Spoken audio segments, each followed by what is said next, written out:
selamat datang kembali di channel saya dengan Dr. David. Dan minggu lalu saya sudah membahas tentang salah satu hal-hal yang luar biasa dari salah satu indera kita, yaitu mata. Buat teman-teman yang belum sempat nonton videonya, bisa lihat di link di atas ini. Ya, jadi saya akan melanjutkan pembahasan saya mengenai keajaiban indera-indera kita.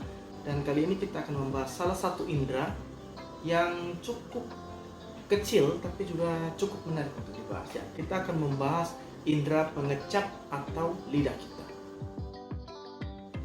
Ya, mengenai lidah kita ini, lidah kita punya fungsi ada 3, yaitu yang pertama fungsi untuk mengecap, untuk merasakan. Ya, untuk merasakan ini kita punya 5 rasa. Manusia itu bisa merasakan 5 rasa, yaitu manis, kemudian asin, asam, pahit, dan umami. Ya, umami itu yang paling baru, yang orang bilang MSG itu. Ya. Kalau teman-teman yang suka pedas mungkin bertanya, loh kok pedas nggak ada? Memangnya pedas itu bukan rasa? Jawabannya bukan. Jadi pedas itu bukan rasa, teman-teman.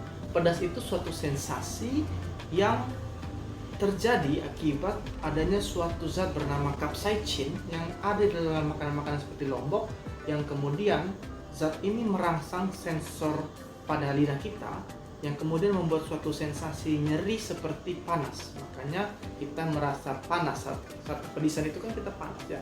Kita minum air dingin, kemudian kita kadang-kadang kita kipas-kipas lidah ya, karena itu memang sensasi panas. Jadi pedis itu tidak termasuk rasa. Nah, selain untuk sebagai indera perasa, ternyata lidah ini juga berfungsi untuk mengatur makanan. Jadi saat kita makan itu, kita sedang bersilat lidah. Lidah kita itu bersilat di dalam mulut kita, bolak-balik kiri kanan, muka belakang ya, untuk mengatur makanan supaya menjadi suatu bolus atau suatu gumpalan makanan yang bisa ditelan. Karena elastisitasnya itu selain untuk mengatur makanan, lidah itu juga untuk berbicara ya. Seperti saya ini bisa berbicara karena ada lidah yang bergerak. Kalau lidah kita tidak bisa bergerak atau tidak bisa digerakkan, maka kita tidak bisa bicara. Coba saja kalau tidak percaya, ikat lidahmu kemudian coba berbicara ya.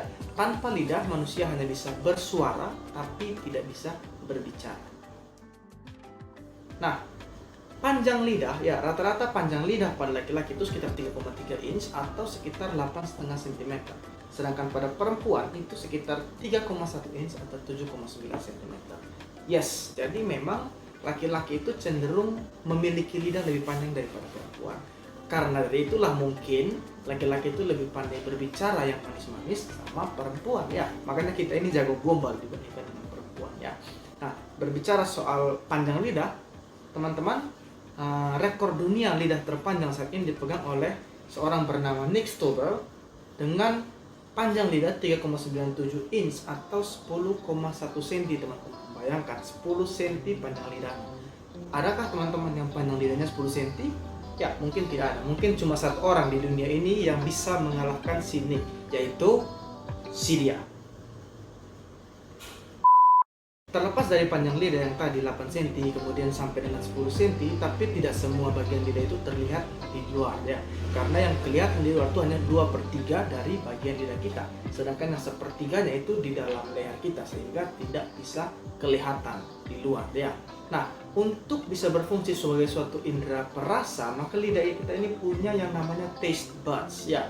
Taste buds ini satu orang itu bisa punya 2.000 sampai dengan 10.000 taste buds. Dan di masing-masing taste buds ini ada 50 sampai dengan 100 reseptor perasa.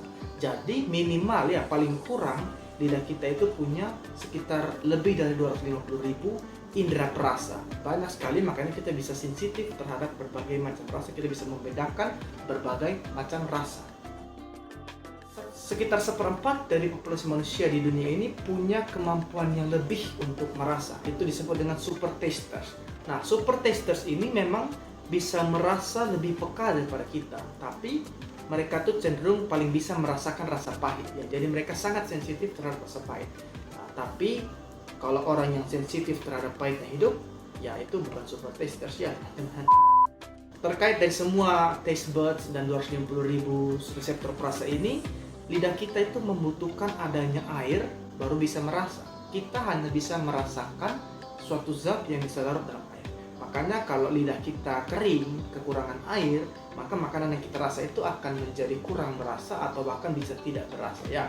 Atau kalau ada zat-zat makanan yang tidak bisa larut dalam air, ya tidak ada rasa. Seperti kalau kaca misalnya teman-teman jilat, ya tidak ada rasa. Nah, itu adalah indera perasa kita ya. Tadi saya sudah sempat singgung bahwa lidah kita ini berguna juga untuk mengatur makanan dan untuk berbicara. Oleh karena itu, lidah kita harus bisa bergerak dengan leluasa. Lidah kita terbentuk dari 8 otot. Nah, 8 otot ini sangat unik karena ternyata lidah kita ini adalah satu-satunya otot dalam tubuh kita yang tidak memerlukan tulang untuk bisa bergerak ya. Jadi lidah itu satu-satunya otot yang bergerak bebas, mandiri, tanpa tulang. Nah, otot ini yang bisa bergerak bebas tanpa tulang ini disebut dengan muscular hydrostat. Nah, muscular hydrostat ini ditemukan juga pada makhluk lain seperti pada belalai gajah atau pada kaki tentakel dari gurita. Jadi itu hanya otot tanpa tulang. Nah, meskipun otot lidah ini bukan otot terkuat dari tubuh kita, tapi jelas bahwa lidah ini merupakan otot yang kuat. Teman-teman bayangkan dalam seharian penuh kita bisa berbicara, kita bisa makan, kita mengatur makanan, kita menggunakan lidah kita untuk merasa, tapi lidah kita ini tidak pernah mengeluh kecapean ya. Jadi hargailah lidahmu, dan terutama untuk teman-teman yang suka gosip, nah kuranginlah gosip karena gosip itu buat lidah kita semakin capek. Dan walaupun lidah kita ini bukan yang paling kuat, tapi jelas bahwa dia adalah yang paling fleksibel. Nah, hal berikut yang menarik soal lidah ini adalah bahwa lidah kita ternyata punya atau menimbun lemak di bagian, terutama di bagian belakang lidah ya, yang tidak kelihatan tadi. Pada orang yang gemuk, maka kelebihan lemaknya itu juga akan ditumpuk di lidah, maka lidah juga bisa kegemukan ya.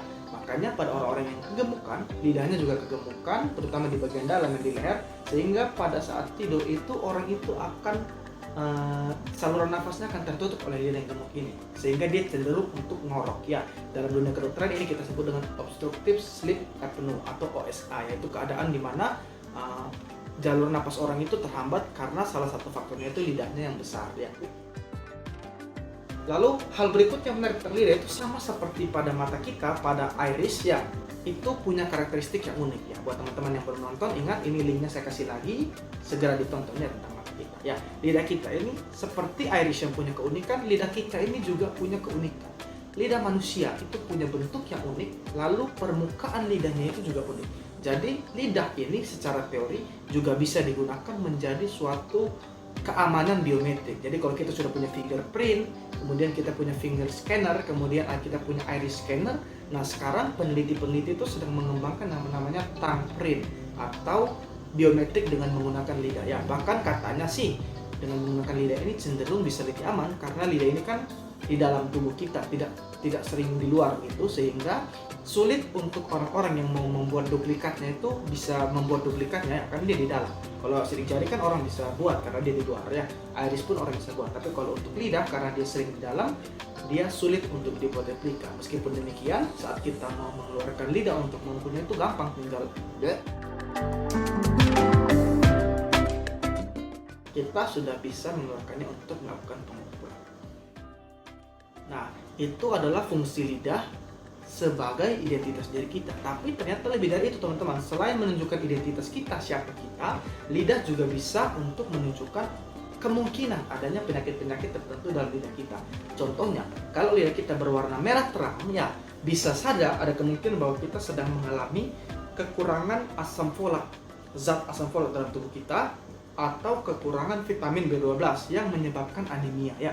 Lidah yang berwarna memiliki bercak putih itu bisa menjadi suatu penanda adanya infeksi jamur atau adanya suatu gejala awal pada tumor lidah.